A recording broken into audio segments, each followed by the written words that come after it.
Open. Illinois is moving to regulate data center water consumption and block hyperscalers from pushing incremental utility costs onto residential ratepayers. That's the headline. Here's the institutional red that almost nobody is talking about. The capital currently flooding into data center development, and I mean tens of billions in aggregate commitments from hyperscalers, REITs, and private equity, is underwriting two variables with any real rigor: power cost and land basis. That's it. What is not being modeled with any discipline is the regulatory ceiling that state legislatures are now actively building around water access permitting, utility rate case exposure, and the political economy of cost socialization. Illinois is not an outlier. It's the leading edge. I've been evaluating Midwest data center sites for the better part of 18 months, and I'm seeing this tension in every single market. Municipalities rolling out a welcome mat with property tax abatements and enterprise zone designations, while the state legislature quietly builds a framework that could compress noise at the asset level and complicate long-term offtake structures. For anyone who hasn't stress-tested these variables before they commit capital,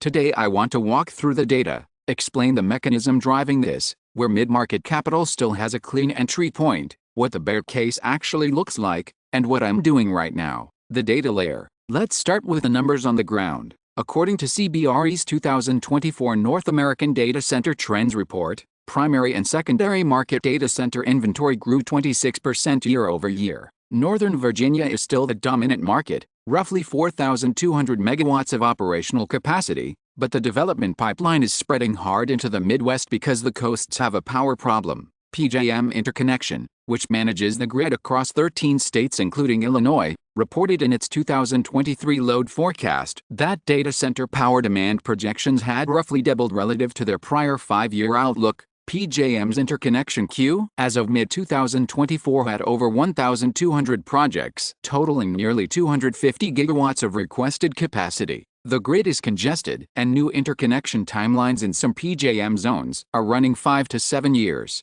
That's the structural driver pushing developers to look at secondary Midwest markets: Chicago suburbs, central Indiana, Columbus, Kansas City, where land is cheaper, fiber is present, and the political environment has historically been accommodating. Now here's where Illinois starts to complicate the thesis. The legislation working through Springfield, and the fulcrums reporting on this draws directly from testimony before the Illinois Commerce Commission, is targeting two things simultaneously. First, mandatory disclosure and permitting requirements tied to water consumption. A utility-scale data center running air-cooled or hybrid cooling can consume anywhere from 1 to 5 million gallons of water per day depending on the cooling architecture. That's not a rounding error in a water district that's also serving municipal and agricultural demand. Second, and this is the more financially material issue, the legislation is attempting to prevent utilities like ComEd from passing through the incremental infrastructure upgrade costs, new transmission lines, substation build-outs, distribution capacity expansions required to serve hyperscaler load, to the existing residential and small commercial rate base. If that provision survives the legislative process and rate cases, it means the cost burden shifts to the data center operator directly, either through negotiated service agreements with a utility or through higher interconnection costs priced into their power purchase agreements. Green Street's data center coverage, and their analyst commentary from Q3 2024, flagged utility cost exposure as an underappreciated risk in secondary markets specifically, noting that in markets where a single large tenant represents a material percentage of total grid load, regulatory and political risk around cost allocation rises significantly. Cushman and Wakefield's 2024 Data Center Outlook noted that water availability assessments are increasingly appearing as a diligence item in site selection, but the timeline and process for water access permitting is still poorly understood by most development teams. That gap between awareness and actual underwriting discipline is where I think pricing is currently wrong. The mechanism. Why is this happening now?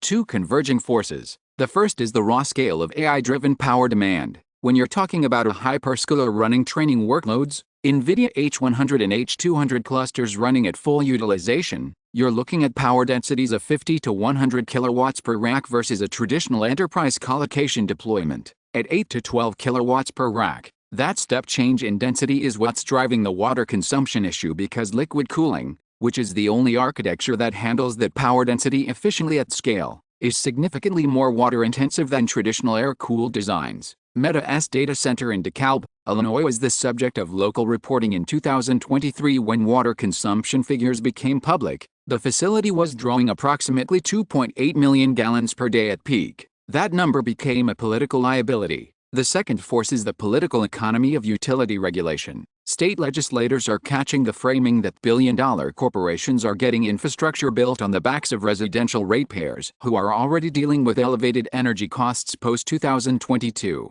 That framing is broadly popular across the political spectrum, which makes it durable. When you have consumer protection framing attached to a regulatory initiative, it doesn't die in committee the way a narrow industry-specific rule might. Illinois has a history of aggressive ICC rate case intervention. ComEd has faced multiple rounds of political scrutiny over its rate structure, so the institutional capacity to act on this is already present. This is not a theoretical risk. The legislative and regulatory machinery is already engaged, where mid-market capital fits. Here's where I think the opportunity is still real, and actually better for smaller allocators than for the large platforms. The hyperscaler build-to-suit market, your Microsoft, Google, Amazon anchor tenant structures, is effectively closed to mid-market capital unless you're coming in as a JV partner to a Tier 1 developer. The REITs, Equinix, Digital Realty, Iron Mountain, are operating at a scale and cost of capital that doesn't leave room for a sub-$100 million check to find alpha. The real opportunity is in the 5 to 30 megawatt powered shell or colocation product in secondary markets with genuine fiber convergence and power access.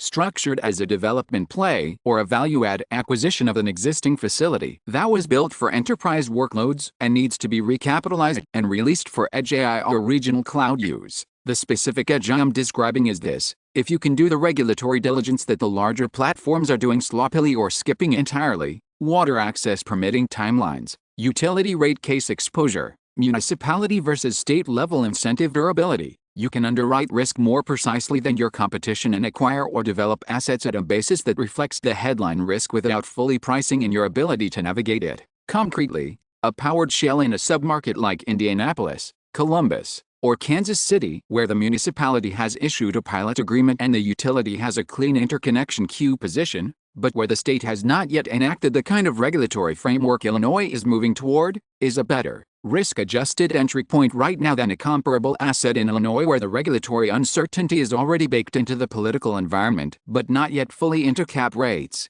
JLL's 2024 Data Center Capital Markets Report noted that cap rate compression in primary markets has pushed stabilized yields into the 5.5 to 6.5% range, while secondary market assets with near-term rollover or development risk are still pricing in the 7.5 to 9% range. That spread is where mid-market capital should be hunting counterpositions and risks. The bear case deserves a real answer, not a straw man. The first legitimate bear argument is that the Illinois legislative effort may stall or get watered down in a way that makes the risk I'm describing less acute than it appears today. That's possible, but the structural driver, AI power demand continuing to outpace grid capacity, doesn't go away. And that means some version of utility cost negotiation and water permitting friction is going to surface in every secondary Midwest market eventually. Illinois being the first mover just means the risk is more visible there. It doesn't mean it's contained there. The second legitimate bear argument is that hyperscalers can absorb incremental utility and water costs because their margins are wide enough.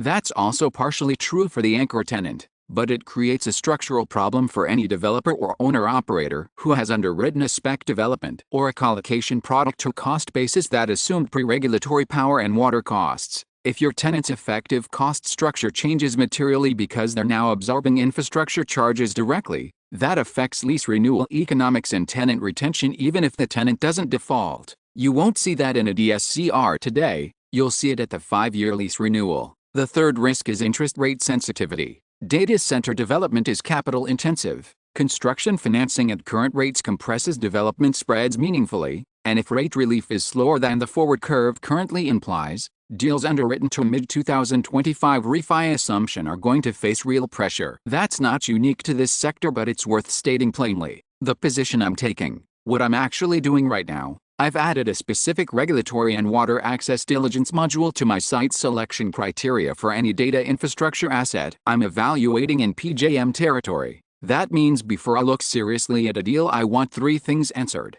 1. the utility's interconnection queue position, and whether there are any open rate cases at the State Public Utility Commission that could affect the cost allocation framework. 2. The specific water district serving the site, their current allocation levels relative to permitted capacity, and whether there are any pending municipal or agricultural priority claims on that water supply. 3. The durability of any municipal incentive structure, specifically whether the pilot or enterprise zone designation is tied to job creation thresholds that a data center, which is not a high employment asset, may not satisfy at renewal. I'm currently looking at 2 specific opportunities in the Columbus, Ohio submarket and one in the Kansas City metro that meet the initial criteria. Ohio's regulatory environment around utility cost allocation has been less activist than Illinois. The AEP interconnection queue in Central Ohio has better near-term availability than PJM's Northern Illinois zone, and the water districts in those specific sites have meaningful headroom relative to current allocations. Those are not guarantees, they're relative advantages in a market where most buyers are not doing this work. I'm not chasing hyperscaler build-to-suit on spec. That's a different risk profile and a different capital requirement. What I'm specifically evaluating is the 10 to 25 megawatt powered shale or light conversion play, where I can add value through lease-up, operational improvement, or capital structure optimization, not through praying that a single anchor tenant signs before my construction loan matures. Close. The data center sector is real, the demand is real, and the AI infrastructure cycle has years of runway. But capital is moving into it with the same discipline it brought to industrial in 2020 and self-storage in 2018, which is to say, not much. The marginal dollar chasing this theme right now is underwriting power and basis and calling it diligence. The regulatory layer around water rights and utility cost socialization is not priced in, and Illinois is showing us exactly how that risk surfaces. If you're allocating into this sector, developing, co-investing, or evaluating a sponsor, stress test these variables before you commit, not after. If you're a developer, broker, or co-investor working on data infrastructure deals in the Midwest and you want to have a direct conversation about how I'm thinking about structure and site selection, DM me at @DeBrody Official. I route those personally.